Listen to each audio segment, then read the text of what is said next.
Yo, slap me and I'll slap your back. Where my warriors at?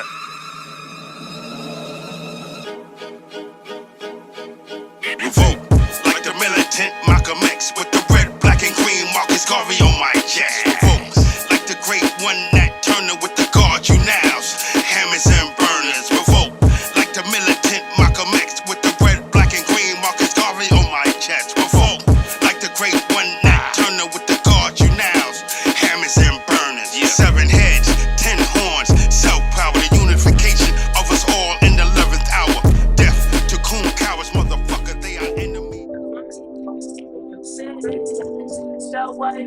All right, this Bagalino, Bensonhurst Stories. What's your name, gangster? Lewis L.H. Davidson with the J.R. Lewis H. Davidson Jr. People know me by Nuki coming up. It's a nickname, but I go by Lewis right now. What's going on? Talk to me. All right, I'm doing a Bensonhurst story on racism, on how it was when we was growing up as teens, little kids, young adults. I'm just doing a little documentary, and I want you to give me the first time you experienced racism, or your experiences on racism. Well, I'm a parking lot boy. I'm a second generation. By me saying that, my father was Big Lewis H. Davidson Sr. He ran with the Hank Williams, the Danny Persons, the Calvin Greens. Those were the forefronts. Those were the fathers out here who, not only was my father raised me, they raised me to a certain degree as well. So I remember my father come home with stories when he's working the boy line, which is basically the B train, when they was throwing shit and bottles at him when he was working as a conductor. So he told me that every night he had a story from about how they treated him going up the boy line. But to keep it 100 with Marlboro, we moved out here in '68, and as I look out here now, today we in April 29th, 2002 too. When I moved out here in '68, you couldn't even walk on the grass. Most of the people out here were white. The majority of people were white. And we moved out here in '68. We was probably the third black family that moved out here. So you talking about racial tensions, I couldn't even we couldn't even cross the street. The nigga thing is just a national anthem for these white people out here. They treated us with so much disrespect. But when I went home to my parents, I said, Lewis, don't worry about that. There's people that's gonna love you, there's people gonna hate you. Worry about your surroundings, worry about your environment, worry about the people who do care about you. But that being said, I still had to walk through this stuff. I still had to go to Carolina. I still had to parents for your mother and stuff. You know what I'm saying? And my mother's be home waiting. She's waiting. She always put on her little robe and come out looking for her sons because she knew what it was. Every time we went out, there was a chance we wouldn't come back. Tell the people who you are, where you from. My name is Vance. I'm originally from Coney Island, but I used to be in Marlboro all the time with my family. State your name, brother. What's up, man? What's going on, you bag? My name's Manny. I've been out here since I was born 1974. My family here. State your name, brothers. My name is Jesse Payton. My name is Kurt Young. All right, what's going on? I'm doing this short documentary on Bensonhurst, Brooklyn. Where you was born? Where you was born at? Brooklyn? Brooklyn. Cumberland Hospital. Where you was born at? I was born in Kings County Hospital. So Carolina was a junior high school on Harway Avenue, off of 24th and Harway. Yeah. And it's like a mile radius from it, but we had to treach through white boy territory. I'm gonna say it again, white boy territory. They made us know that. You in our neighborhood, nigga, and get out of here. We don't want you here.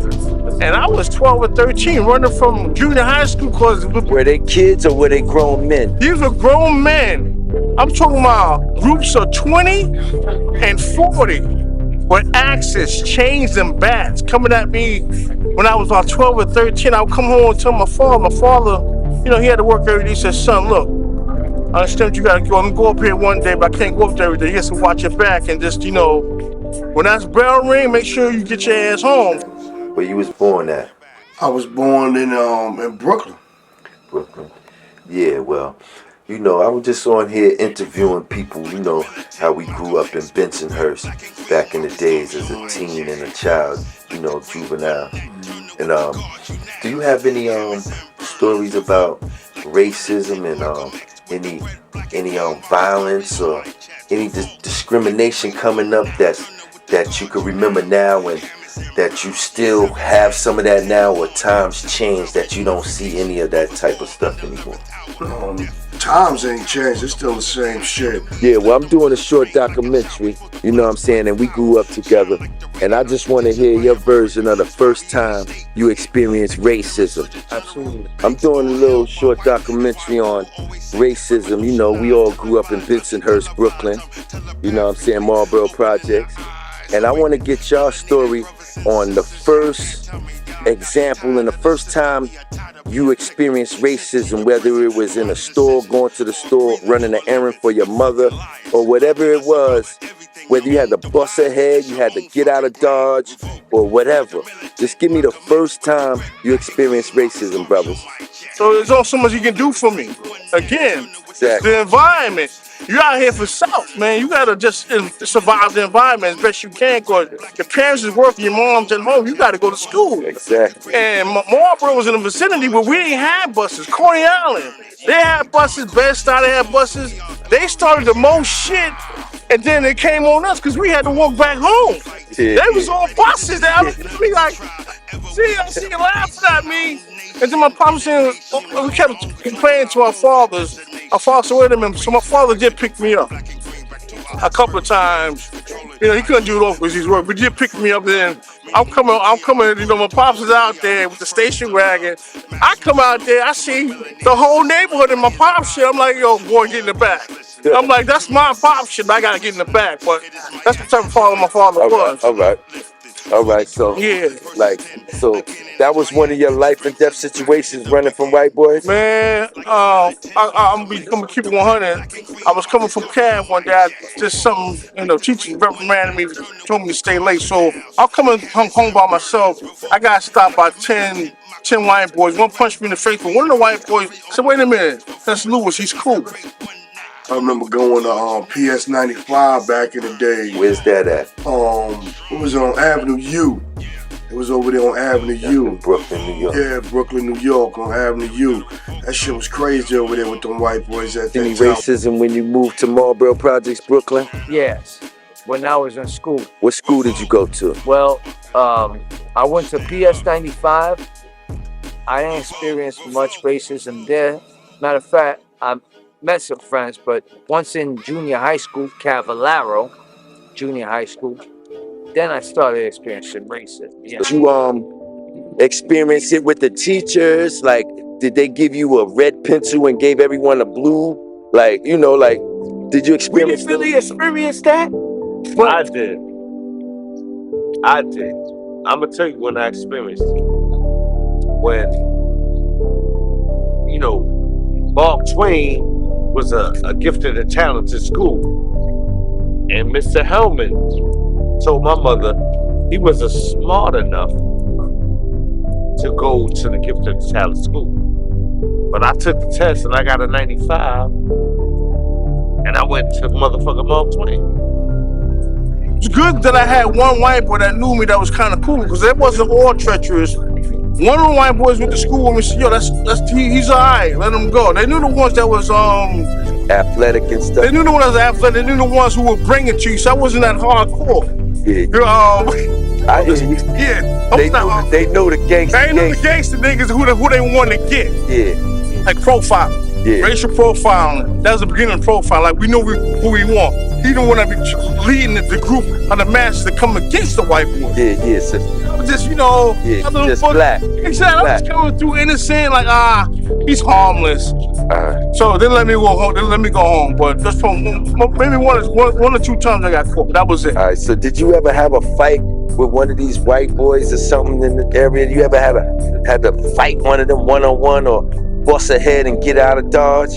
Of course. I was again Zuki's is across the street. Zuki's was a neighborhood store we went to. Luncheonette, Zuki's. And Zuki's was Italian, of course. And he had his Italian friends, and his son was a straight piece of shit when he was young, but as he got older, he started becoming more cooler. But I remember when the principal brought us into the back of the school, and I remember him looking out the door and looking at us like, yo, y'all ready? They had this big ass dirt road in the middle, or the school across to go, like, I guess, towards Milk Barns. And what was it? Milk Barns? Milk Barns, yeah. Yeah, Milk Barns. And I remember he was like, yo, y'all ready? Go. We had to run across. These motherfuckers was in pickup trucks, bikes, and all that shit, chasing us all the way to when we got the Milk Barn. Once we got the Milk Barn, we ran across the street to Marlboro. Yeah, Milk Barn is a store that's around the corner, 86th Street. Once you made that, it's Once like you made that shit, you was good money after that shit. So tell me about that, Cavallaro. Well, you know, if you dated a white girl or anything like that, you would get chased home by the white boys. Anything, you know, anything you did, the white boys would call their older brothers and be up there. They'll be up there at 3 o'clock with their older brothers, you know, to come chase your ass. Was it scary? Of course it was scary, you know what I'm saying? Like I asked my other brothers, right? I know you had a fight with a Boricua before, right? Of course. Did you ever have a fight with a white guy? Yes. Did it feel the same fighting your Boricua brother as fighting a white guy? I gotta say, man, to me, it was a little bit rougher because the white boys, they used to gang up on you and really want to fuck you up. So when I first had a fight with a white boy, you know, I felt a little bit of rage, you know what I'm saying? All right. And yeah, I mean, that's it. I just felt a little, much rage, actually. We had some shit with the Russo brothers. It was Russo brothers. Where they went to your school, what was this about? PS95. PS95, the Russo brothers. Yeah. They hated it. Was like, all right, and Hispanic. They should chase us. We should run through motherfucking the dirt road, man. Dirt road. The dirt road, man. Go to PS95. Man, you go by Zuki. It was crazy, man. Like it was like you had to escape that. You had to escape. It's like you had to we gotta get that route. I'm gonna get funky.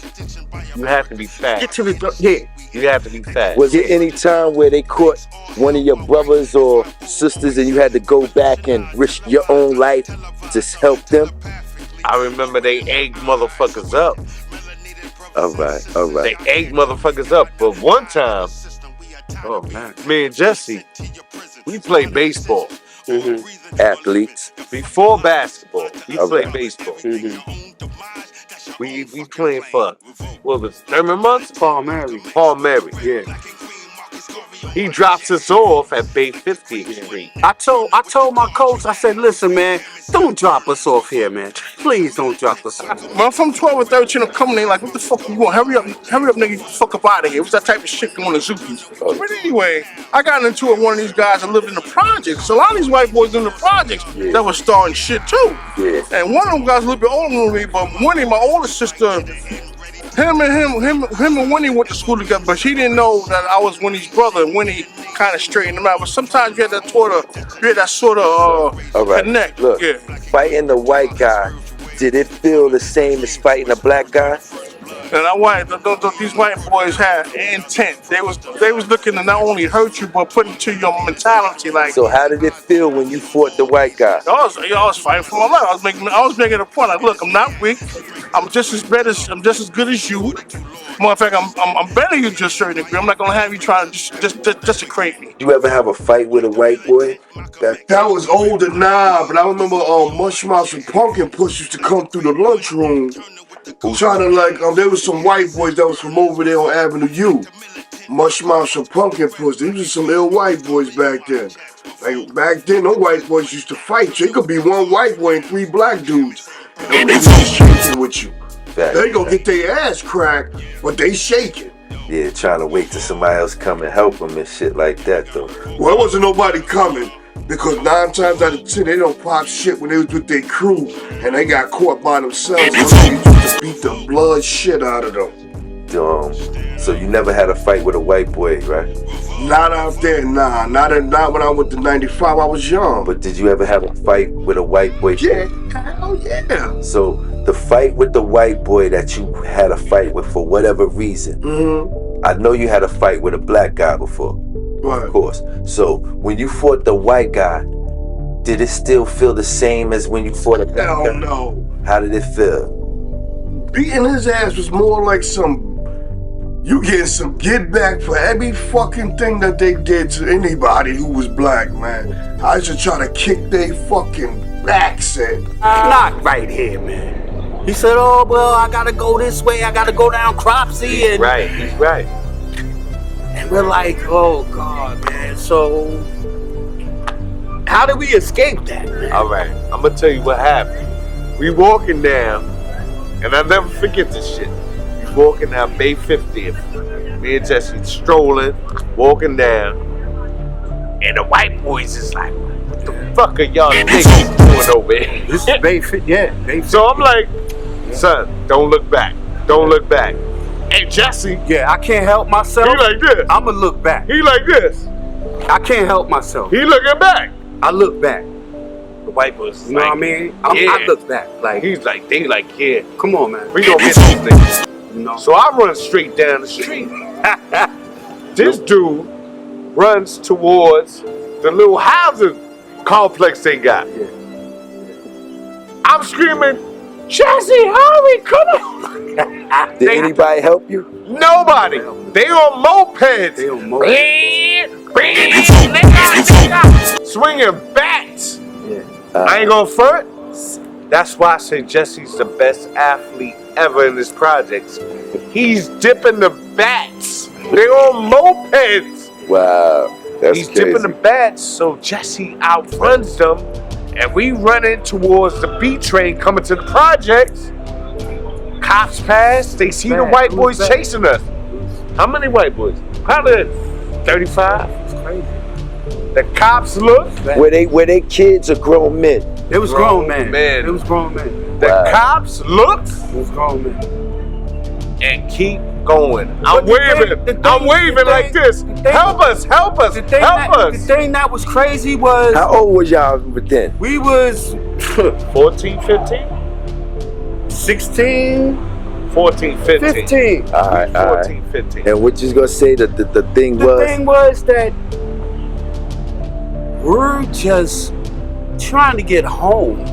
Just to crave me, or just try to hurt me. I'm trying to pose my will on you. What junior high school did you go to? You said Caballero. With the Carolina. What high school did you go to? I went to John Dewey. John Dewey wasn't as bad because that was in the 80s, kind of like with the drugs, the white boys were coming into the projects. Yeah. Now we did. The Retribution, tide was right? turning. Yeah, like one white boy we stopped. It was Halloween. Like, I'm just coming through for a couple of payloads. Yeah, we understand that, but you still gonna get your ass beat. Yeah. Just because the shit y'all did to us, but we ain't killing anybody. But Yeah. we But got it was the retribution. that was good for putting shaving cream on us with the bastard. We had no problem hitting us with bastard and chain. So we said, no, we gonna beat some ass too. All right. So would you be black for $4 million for 2? I mean, would you be white for $4 million for 2 years? You gotta show and prove, you gotta put the money in front of me. Then I get to answer the question. No, I'm just saying. If I had the money, real talk, would you? Damn! If you had the money, you see, you fucking with me, but I'm gonna say no. I'm gonna say no, but you fucking with me. All right. I thank you for coming out, but this is the last question. Do you have any jewels for the young people who didn't experience the racism like us, but it's still out there, and give them a word how to fight it or whatever? You got a kind word? For my young guns, it really starts at home. Like my parents was telling me, like, Louis, it's not gonna be, life ain't fair, and you're gonna come across some people who just don't like you because of the skin of the color of your skin. Just keep your mind right. Focus on what you want to do to achieve success, or just to stay upright, just to walk around and be safe and sound. So I should watch your surroundings and watch the news and watch these current events that's going on, because it's telling. And what's going on today is going on now. So at any given moment, somebody could be trying to crack your head open. So I asked everybody this too, right? Do you remember when Yusuf Hawkins got murdered? Bensonhurst out here? Yeah. When you heard that, how did you feel? Because it could have been you, your brother, your mother, your homeboy. How did you feel? It was a sad thing, man. Everybody was out for the first time. Well, for the first time in my life, I saw everybody getting together, and that was a big thing for me because everybody got together again for the first time in my life and started protesting, and the whole big thing, you know. And damn, I mean, and they even made a song about it. Big Daddy Kane, the Juice Crew. How old were you then? Man, I was young, man. I was about 13 when that happened. All right. I asked everybody this question also, right? Would you be white for 2 years for $4 million? Would I be white for 2 years for $4 million? Yes. Yes. You would? Yes. All right, that's your answer. I respect that. Yeah. All right. Before I wrap this up, brother, do you have a kind word for the youngsters and the kids growing up today who didn't experience racism like we did, but at the same token, it's going on? Do you have a good word for them? Man, all I can say is you guys are in a good ship because you got the internet. A lot of people are getting along a lot better because of the internet. I see that. I see Indians chilling with black kids, man. I see Italian kids chilling with, all kind of races chilling together because of the internet. That's cool, man. If you guys could keep that going, that's all good, man. And the internet's a good thing for that, man. It's a good vehicle for that, so I feel good about that. All right. I appreciate you coming out, brother, and giving me this time, man. Down, you bag. You this got new it. Bagolino, Bensonhurst Stories. You had more anger fighting white boys than you did black dudes, real talk. Back in that time, right? Even now, even today. If you beat up a white boy, it's like you get more satisfaction than fighting your own. Yeah, so how was it coming up with the with the rivalry with the Bensonhurst Marlboro projects, and once you go across the street or down the block, it was just so much tension, so. That's a fact because Marlboro was in the middle of the whole white community. Italians. It was just white boys, period. Italians, Polak, Jewish. Marlboro sat in the middle of all that shit. And at one point, them blacks ain't go past Milkborn, and them white boys damn sure didn't come up in them projects with that bullshit. All right, so do you remember when a black man, Willie Turks, was killed back in the days? Over there, Avenue X? Yeah, construction worker? Nah, he was an MTA worker. Yeah, I remember that. All right, so when that happened, I know you were just a child back then. Mm-hmm. Even though you was a child, how did you feel? Shit, mad as hell, but you also knew that them white boys was treacherous over there. Like, you knew if you was by yourself, them white boys was gonna punish you over there. They was punishing. So you used to move with caution. Yeah, you move accordingly. We're not trying to bother you. All right, so that was your life or death situation with them devils, right? All right, check it. Another question that I asked my brothers, right? You had a fight with a black guy before, right? Of course. Yes. Did you ever have a fight with a white guy? Yes. Of course. Did it feel the same fighting a black guy as you was fighting a white guy? Hell no. How did it feel? Well, to me, it felt the same because you trying to battle to survive. And Kirk, to you, it didn't feel the It same. didn't feel the same. What it felt to you? Rage? It felt like I was... Get back? What it felt like? It felt like get back. Like I've been chased all my life, man. Yeah, right? I've been chased all my life. I'll never forget. I walked up an avenue with my moms. We going to get some food. And white people just throwing snowballs at me and my moms. Talking about... Yeah. All right. Like I asked everybody else, right? We grew up together. We all grew up together. Mm-hmm. Do you remember when Willie Turks got killed? Oh, hell yeah. So I know you remember when Yusuf Hawkins got killed. Hell yeah. All right. So Kurt Alert, and JP, how did y'all feel when you heard the news of Willie Turks and when you heard the news of Yusuf Hawkins the years later, 86 to 89? It was like, I'm scared, man. You were scared. I can't walk down Avenue X. I gotta be careful, because they out to kill me, man. How did That's you my feel? color, man. My color. I felt like, Come on, man. yo, ain't nothing ever's gonna change. Ever. I felt like it never gonna change. Do you think the white man would blow up the whole world and itself just not to let the black man be where he's supposed to be? 150%. All right, this is one more. Like brothers in Brownsville, East New York, they fought each other. We fought white people, right? So just tell the people, was Marlboro Projects, Bensonhurst, Brooklyn, a fun place to grow up, even though we had to go through all the adversities with the racial tension? Oh, most definitely, man. I remember playing with the fire hydrant. We played, man. This was our playground. We had to make it like that because we couldn't leave. Tell them there's no other projects like this in the world. Let me tell you, Manhunt, Ringo Livio, it goes on. We actually played in the train yard. We had to go to the train yard to playing on the tracks. That's the only thing we had. Thanks. If it wasn't that, it was ball. Oh, we went to Lafayette All right. playing there. If you remember anything like this, what about White Castle down there? Did you ever have a? That was happy days over that motherfucker. Again, White Castle. I remember when the hamburgers was 5 cents. Anyway, my pops, he was big on coming from work, bringing home White Castle. He bring like 20 to wake us up. Whether we still get up, we're gonna eat these burgers. But anyway, we had White Castles one day. Me and my father was one of his friends. So these white boys come up, nigga, get the hell out of here. My pop said 2 words and they left. So I understood that they feared black men to a certain degree. Young black men, they try to, we was like, they kind of came at us because we didn't know no better. We wasn't ready for it. And once my pop said them 2 words, and there's maybe 6 or 7 of them, and they was in their 20s or 30s. I'm like watching this. Do you remember the 2 words? Fuck out of here. Maybe 2. This is my because he was drunk. He said, "Fuck out of here," and they left. And it was 6 of them. My pops was probably with my pops was probably with Danny Person back then. So yeah. So that was a breeding ground for violence over there. Oh, right. You couldn't cross 86th Street. 86th Street was the divide. It was like you was going. It was like a screen. You couldn't go past it. You went past that.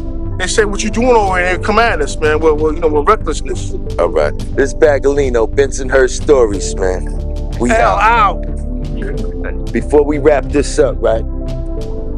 Do you have a kind word? Did any of y'all brothers got a kind word, a jewel for the young people who didn't see the racism like we did, but even though it's going on with their underhanded tactics, do you got a word for the youngsters how to move in this world nowadays?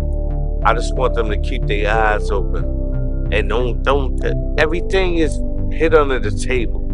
That's right. They hide everything. So you got to keep your eyes open. So what's your kind word? You gotta wake up, man, and see what it is, man. All right. Yeah, so I'm about to wrap this up. But do you have any advice for the youngsters growing up that really don't see the racism? They think it's not happening, but it really is under their eyes for the ones who are not awoke. Well, don't be fooled.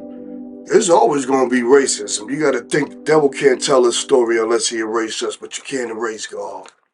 Peace. Bagolino. Slap me and I'll slap your back. Where my warriors at?